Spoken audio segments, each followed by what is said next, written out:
இன்னைக்கு நான் முள்ளங்கி சாம்பார் செஞ்சுருக்கேன். டேஸ்ட் ரொம்ப சூப்பரா வந்திருக்கு. அதை எப்படி செய்யறதுங்கிறத இந்த வீடியோல பார்க்கலாம். வாங்க வீடியோக்குள்ள போலாம். முள்ளங்கி சாம்பார் செய்யறதுக்கு எலுமிச்சம்பழம் சைஸ் அளவுக்கு புளியை எடுத்து வெந்நீர்ல ஊற வச்சிருக்கேன். 10 நிமிஷம் ஊறினா போதும். ஊற வச்ச புளியில கொஞ்சம் தண்ணி சேர்த்து ஒரு 250 ml தண்ணி சேர்த்துருக்கேன். அதை நல்லா கரைச்சி வடிகட்டி எடுத்து வச்சிருக்கேன். 2 முள்ளங்கியை தோல் எடுத்துட்டு நல்லா கிளீன் பண்ணிட்டு இந்த மாதிரி சின்ன சின்ன ஸ்லைசஸா கட் பண்ணி வச்சுருக்கேன். வானலியில் 1.5 டேபிள் ஸ்பூன் எண்ணெய் சேர்த்துருக்கேன். கடுகு 1 டீஸ்பூன். ஸ்டவ்வை வந்து மீடியம் ஃப்ளேமில் தான் வச்சுக்கணும். கடுகு வெடிச்சிருத்து. இப்போ ஜீரகம் வந்து ஒரு அரை டீஸ்பூன் சேர்க்குறேன். ஒரே ஒரு பச்சை மிளகாவை நடுவில் கீறி இந்த மாதிரி போடுறேன். சின்ன வெங்காயம் ஒரு 10-15 வெங்காயம் அதை தோல் வச்சுட்டு நல்லா வாஷ் பண்ணி வச்சுருக்கேன். அதை இதோடு சேர்க்குறேன்.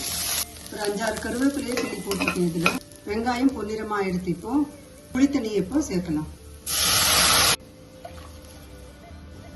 கட் பண்ணி வச்சிருக்கிற முள்ளங்கியை இதோட சேர்த்துடுறேன். சாம்பாருக்கு தேவையான உப்பு சேர்க்கணும். கொஞ்சம் மஞ்சள் தூள். முள்ளங்கி பாதி அளவுக்கு வேகிற வரைக்கும் இதை கொதிக்க விடணும். அதுக்கப்புறமா சாம்பார் பவுடர் சேர்த்தா போகிறோம். முதல்லயே சாம்பார் பவுடர் போட்டுட்டா ரொம்ப நேரம் கொதிச்சதுன்னா அதில் இருக்கிற வாசனையெல்லாம் போயிடும். முள்ளங்கி பாதி அளவுக்கு வெந்தெடுத்து இப்போ 3 டீஸ்பூன் சாம்பார் பவுடர் சேர்க்கணும். இதை தண்ணி விட்டு கரைச்சிக்கலாம். இந்த மாதிரி தண்ணியில் கரைச்சிட்டு போடுறது தான் நல்லது. இல்லாட்டி சாம்பார் பவுடர் டைரெக்டாக போட்டால் கட்டிடும். இந்த சாம்பார் சேர்த்தோம்னா இது ஒரு 5 நிமிஷம் கொதிக்கணும். இதில் தண்ணி ரொம்ப குறைஞ்சிடுது. அதனால 1 டம்ளர் தண்ணி சேர்த்துக்கலாம். 75 கிராம் துவரம்பருப்பு அதை வேக வச்சிருக்கேன் குக்கரில். கொஞ்சம் லைட்டாக அதை மசிச்சு விட்டுக்கணும். சாம்பார் பொடி சேர்த்தப்புறம் 5 நிமிஷம் கொதிச்சிடுத்து.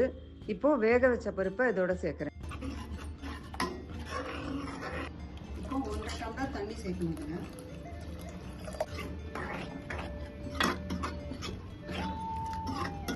இது வந்து ஒரு 5 நிமிஷம் கொதிக்கணும். பருப்பு சேர்த்தப்புறம் 5 நிமிஷம் கொதிச்சிடுத்து. இப்போ வந்து பெருங்காயத்தூள் ஒரு 1/4 டீஸ்பூன் சேர்க்குறேன். ஒரு 5-6 கொத்தமல்லியை கிள்ளி இதில் போடுறேன். இதை நல்லா கலந்து விட்டுட்டு ஸ்டவ் ஆஃப் பண்ணிடலாம். இதோட ஒரு 1/4 டீஸ்பூன் லெமன் ஜூஸ் சேர்க்குறேன்.